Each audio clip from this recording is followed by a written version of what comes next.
Kehadiran jet tempur generasi kelima di Angkatan Udara suatu negara menandakan bahwa negara tersebut memegang kekuasaan yang besar di panggung dunia.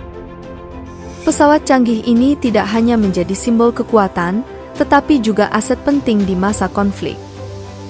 Namun, kehadiran mereka juga disertai risiko kehilangan selama perang, dapat menjadi indikasi yang jelas tentang masalah dan kelemahan yang mendasarinya, yang mengirimkan pesan kepada musuh bahwa negara tersebut mungkin tidak sekuat yang diperkirakan. Kelemahan Rusia terungkap ketika Ukraina berhasil menghancurkan salah satu jet tempur generasi kelima Su-57 mereka. Insiden ini menyoroti bahwa pesawat Rusia yang hanya ada 32 unit tidak sekuat yang diperkirakan sebelumnya. Hilangnya jet tempur yang canggih tersebut merupakan pukulan telak bagi Rusia, karena pesawat tersebut merupakan jet tempur edisi terbatas dengan kurang dari 3 lusin unit. Pada tanggal 8 Juni, pasukan Ukraina memberikan pukulan telak bagi Rusia dengan menjatuhkan salah satu jet tempur Su-57 di pangkalan udara Akbang di wilayah Asran, sekitar 366 meter dari garis depan, dan ini adalah untuk pertama kalinya pesawat tempur generasi kelima hancur akibat tembakan musuh. Su-57, yang secara resmi dikenal sebagai Velon oleh NATO, adalah pesawat tempur multiperan berkursi tunggal, bermesin ganda, dan merupakan salah satu dari hanya 4 pesawat tempur generasi kelima di dunia, bersama dengan J-20 dari Tiongkok, F-22 dari Amerika, dan F-35. Sangat disayangkan bahwa pesawat berteknologi canggih seperti itu hancur dalam pertempuran. Su-57 Velon dibuat agar sangat handal dalam pertempuran udara, serta serangan darat dan laut, menjadikannya jet tempur serbaguna yang mampu menghancurkan berbagai jenis target. Namun, klaimnya sebagai jet tempur tercanggih di dunia mungkin akan ditantang oleh F-35 Lightning II. Persaingan antara F-35 dan Su-57 merupakan pertarungan jet tempur Amerika terbaru versus Rusia, yang memamerkan jet tempur terbaik kedua negara tersebut. Salah satu kemampuan utama yang diuji adalah kemampuan siluman, yang sangat penting bagi pesawat generasi kelima. Baik F-35 maupun Su-57 diperlengkapi dengan baik dalam aspek ini, dengan pesawat tempur Amerika yang secara khusus dibuat dengan mempertimbangkan kemampuan siluman, yang memiliki tepi bergerigi, mesin bertopeng, dan kulit serat matat untuk membatasi jumlah arah pantulan gelombang radar. Sementara kanopinya dilapisi dengan lapisan oksida logam setebal 70 hingga 90 nanometer untuk meningkatkan penyerapan gelombang radar, yang membantu meminimalkan pantulan radar hingga 30% dan melindungi pilot dari radiasi ultraviolet dan termal. Di sisi lain, produsen Su-57 lebih fokus pada kemampuan siluman frontal dengan RCS, sehingga lebih rentan terhadap radar frekuensi rendah. Perbedaan desain ini membuat F-35 lebih mudah dikenali radar dibandingkan dengan Su-57. F-35 telah dirancang dengan penekanan yang lebih sedikit pada siluman radar dibandingkan dengan Su-57, mungkin untuk mengurangi biaya atau untuk menyelaraskan dengan doktrin Rusia yang beroperasi dalam sistem pertahanan udara terpadu. F-135 Low Bypass Augmented Turbofan yang menyediakan daya dorong 43.000 lbf dengan afterburner yang memungkinkan kecepatan tertinggi Mach 1,6.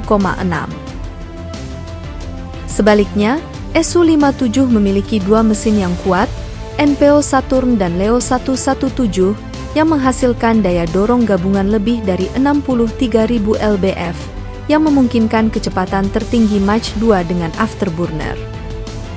Namun, F-35 mengimbangi daya dorongnya yang lebih lemah dengan siluman mesinnya, yang menggabungkan injektor bahan bakar ke dalam bahan penyerap radar untuk menutupi turbin, dan nosel asimetris yang terdiri dari 15 penutup yang sebagian tumpang tindih membentuk pola gigi gergaji di tepi belakang. Desain ini membantunya tidak dapat ditangkap oleh radar dan menciptakan pusaran yang mengurangi tanda inframerah dari asap knalpot.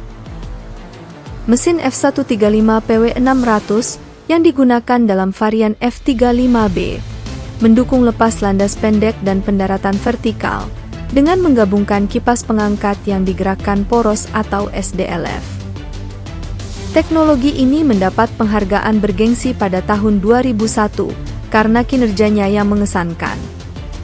Kedua varian F35 dilengkapi dengan avionik dan persenjataan canggih, termasuk radar arai terpindai elektronik aktif APG-81, sistem peperangan elektronik ASQ-239 Barracuda, sistem apertur terdistribusi AQ-37, sistem penargetan elektrooptik AQ-40, dan sistem ini mengintegrasikan rangkaian komunikasi, navigasi, dan memungkinkan kelincahan di berbagai operasional, peluncuran rudal di semua aspek.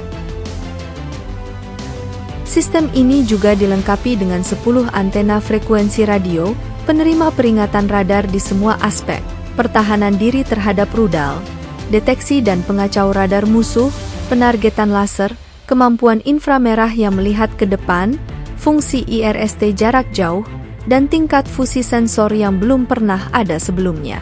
Memberikan pilot dan pasukan kawan gambaran taktis tentang ruang pertempuran tanpa mengorbankan pesawat siluman. Perangkat lunak yang berjalan pada sistem ini terdiri dari 8,6 juta baris kode yang mengejutkan, yang lebih dari 2 kali lipat dari 4 juta baris kode yang ditemukan di F-35. Prioritas utama Su-57 adalah superioritas udara, yang berarti pesawat ini memiliki lebih sedikit sistem avionik daripada F-35 multiperan untuk mempertahankan profil silumannya. Kedua pesawat tempur ini membawa senjata internal secara default, tetapi mereka juga memiliki titik keras eksternal untuk membawa senjata. F-35 memiliki 4 titik keras internal dan 6 titik keras eksternal, yang memungkinkannya membawa hingga 18.000 ton senjata. Senjata-senjata ini termasuk rudal udara ke udara Amerika yang canggih, rudal udara ke permukaan, rudal anti kapal, bom konvensional seperti GBU-53B Stormbreaker, dan bom nuklir seperti B-61 Mod 12.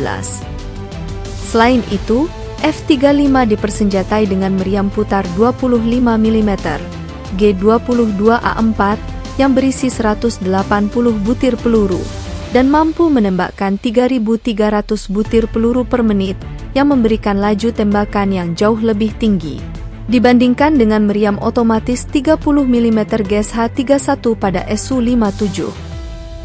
Daya tembak yang unggul ini merupakan keunggulan utama bagi F-35 yang dibuat sebagai pesawat tempur multiperan untuk memberikan dukungan udara jarak dekat kepada pasukan darat.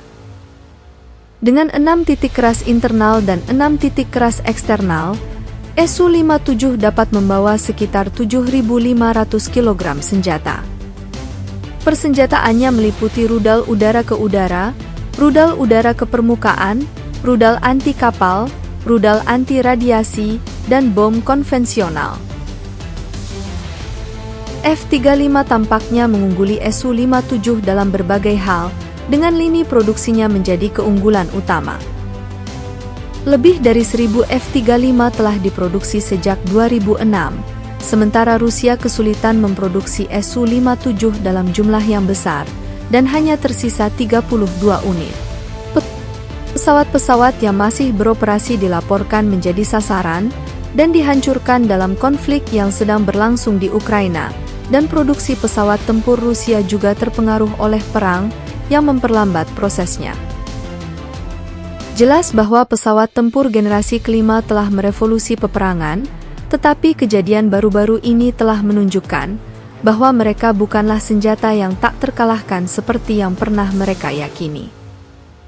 Sekarang, mereka menghadapi ancaman baru satu sama lain. Masa depan tidak pasti, tetapi satu hal yang jelas, perubahan akan datang. Untuk melihat bagaimana semuanya terungkap, pastikan untuk menyukai video ini dan berlangganan channel kami.